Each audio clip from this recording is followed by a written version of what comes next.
สบายดีบรรดาทานยิงและทานสายที่สนใจเกี่ยวกับเครื่องเห็ดก้อนค่อยซื้อสกิลสังไคสคูมือนี้เกี่ยวจะพาพวกทานไปเบิงโรงงานเพื่อหู้จักขนาดและคุณภาพของเครื่องเห็ดเม็ดเอ็กโคไปภายในโรงงานกับค่อย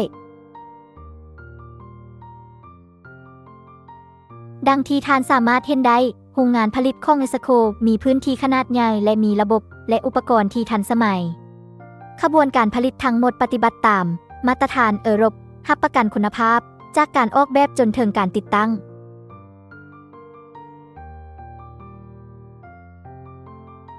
เครื่องเห็ดน้ำก้อนมีหลากหลายความสามารถตั้งแต่1ตน2ตน3ตน10ตนและอื่นเครื่องเห็ดน้ำก้อนอิสโคได้ถูกออกแบบอย่างเหมาะสมกับรูปแบบการผลิตและธุรกิจที่แตกต่างกันความสูงของเครื่องพร้อมทางพื้นที่ติดตั้งจะแตกต่างกันนี่เมนตู้ควบคุมไฟฟ้าของเครื่องเห็ดน้ำก้อนเอเลเฮมาตู้ผลิตจากสแตนเลส300กับ4ทนทานป้องกันการเกิดขี้เมียงภายในตู้ไฟฟ้ามีอุปกรณ์ควบคุมที่ทันสมัยรับประกันการดำเนินงานที่ปลอดภัยและมีประสิทธิภาพดังที่ทานสามารถเห็นได้ทุกรายละเอียดถูกเลือกอย่างระมัดระวังเพื่อให้เครื่องจักรเฮ็ดเวียกอย่างมั่นคงและเป็นเวลาดนนาน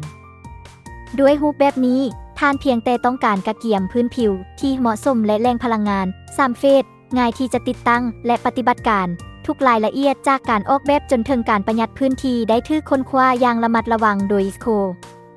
ท่านใดต้องการไปเยี่ยมยามรูปแบบการผลิตก้อนหรือปรึกษาหารือเกี่ยวกับการติดตั้งโรงงานผลิตก้อนกรุณาติดต่อข้าพเจ้าทางโทรศัพท์เวียดนาม80490286880ในลาวแมน02094109999